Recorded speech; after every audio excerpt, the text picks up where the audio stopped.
আসসালামু আলাইকুম ওরহমতুল্লাহি ওবারাকাতুহ।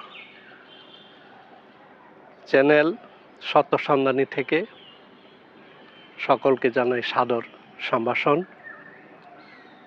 আজকে এই মুহূর্তে যে স্থানটিতে দাঁড়িয়েছি সেটি ব্যক্তিগত কারো কোনো ভূমি নয়।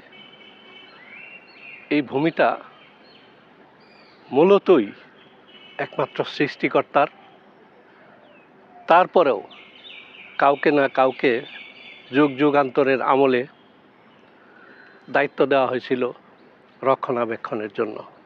সেই ব্রিটিশ আমলেও এই বনবাগান ছিল, ব্রিটিশরাও এই বনবাগান শাসন করে গিয়েছে। কালের পরিক্রমায় বাওয়াল স্টেট নামে, গাজীপুরের বাওয়ালগড় নামে পরিচিত এই বাগানটি। এই বাগানের শাসনামল থেকে আজকে পর্যন্ত নাম হয়েছে রেইন ফরেস্ট ডিভিশন। যে নামেই বলি না কেন, মূলত সৃষ্টিকর্তা আমাদেরকে দিয়েছিলেন সেটা রক্ষণাবেক্ষণ করে এর সুফল ভোগ করার জন্য। আজকে আমরা না জানার অভাবে ব্রিটিশ শাসন নাই, বাওয়াল স্টেটের শাসন নেই, রয়েছে ফরেস্ট রেইন ফরেস্ট বিভাগের শাসন ক্ষমতা, অর্থাৎ এ বাংলাদেশ গভর্নমেন্ট দেখাশোনা দেখভাল করে থাকেন। এই বাগানটির সুফল সম্পর্কে আমরা না জানার কারণে কেউ এই বাগান আমরা উজাড় করে ফেলেছি। প্রকৃতি আজ আমাদের সামনে অসন্তুষ্ট হয়ে গেছেন।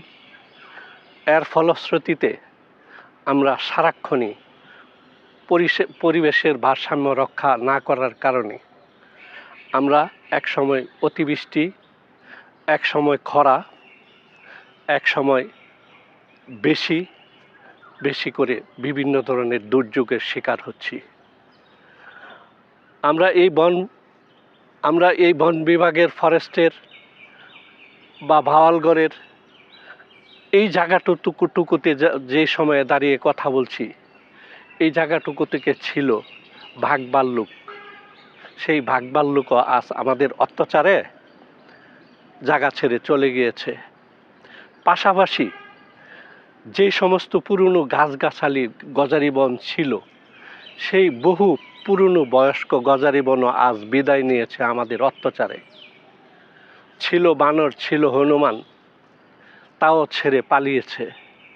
আমরা কত বড় নৃশংস জাতি, কত ধ্বংসাত্মক কর্ম আমরা করতে পারি। আজ অনেক কিছুই পালিয়েছে, গাছগাছালি যেমন পালিয়েছে, পশু পাখি পালিয়েছে, বহু জাতের পাখি পালিয়েছে, শকুন পালিয়েছে। বসার স্থান নেই, জায়গা নেই, নিরাপত্তা দিতে ব্যর্থ।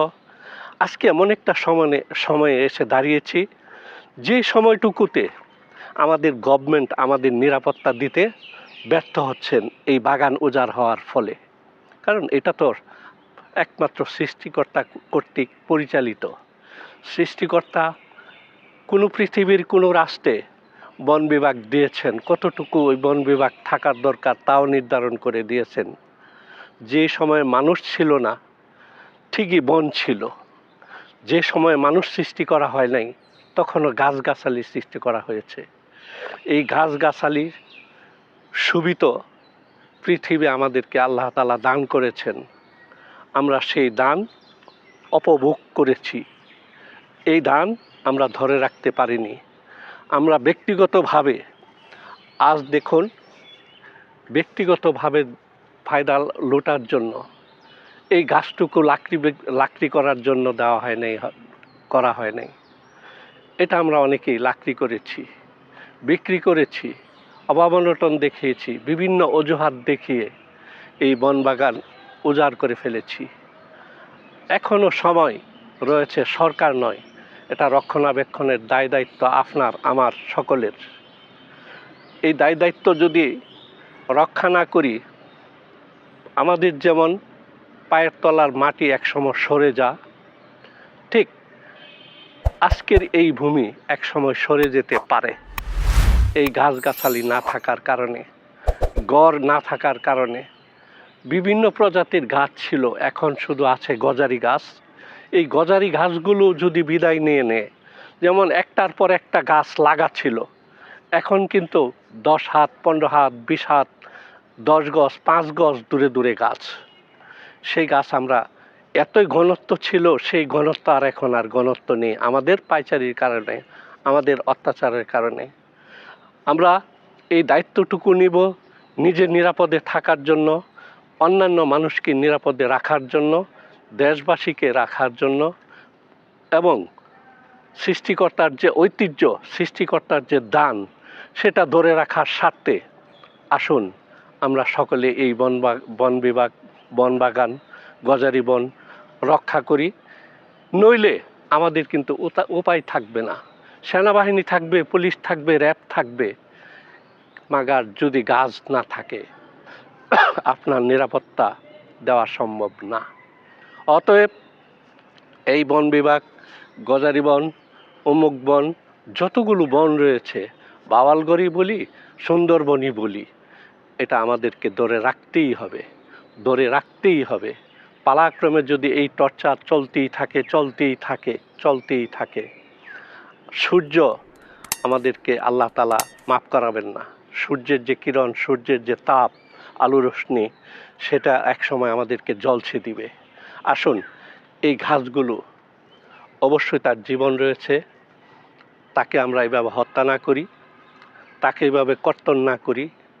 দিনের বেলায় কর্তন শুরু করেছি, রাতের আধারেও শুরু করেছি, প্রশাসনকে ফাঁকি দিয়ে নিজের পায়ে নিজে কোড়াল মারছি। এই কাজটুকু আর যেন না করি, এই উদাত্ত আহ্বান আপনাদের সকলকে জানাতে চাই, জানাচ্ছি। আমি নিজেও এটা না করতে পারতাম ভিডিওটা, শুধু মানুষকে সচেতনতা দেওয়ার জন্যও এই ভিডিওটা সাথে সংশ্লিষ্ট। আমার কথাবার্তাগুলো কারো ভালো লাগবে, কারো ভালো লাগবে না, কিন্তু সেই অর্থে আমার করা না। আমি পৃথিবীতে আসছি, দু একটা কথা যদি, দু একটা ভিডিও যদি আপনাদের মাঝে আমার অনুপস্থিতিতে না থাকে বা আমার উপস্থিতিতে না থাকে, কিসের জন্য অভাব থেকেই যা।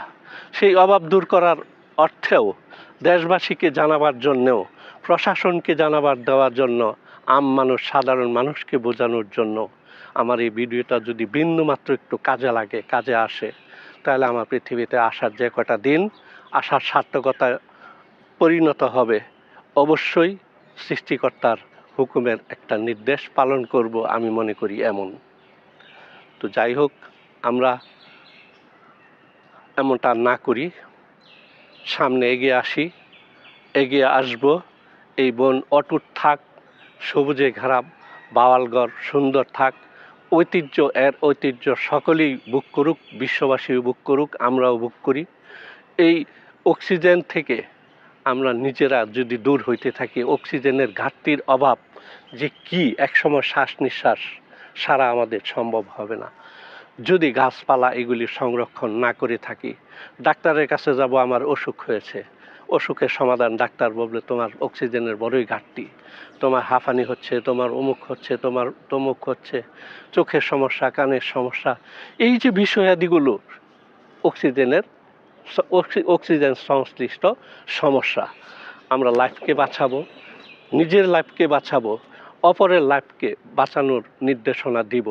গজারি বনে আসবো না, দাও লাঠি নিয়ে আমরা এই গজারি বনে কোরাল মারবো না, আমরা তা থেকে দূরে থাকবো। এই উদাত্ত আহ্বান জানাচ্ছি, জানিয়ে আমার ভিডিওর কাজ শেষ করছি বা আমার বক্তব্য শেষ করছি। আল্লাহ হাফেজ, দেখা হবে সবুজের মাঠে ইনশাআল্লাহ।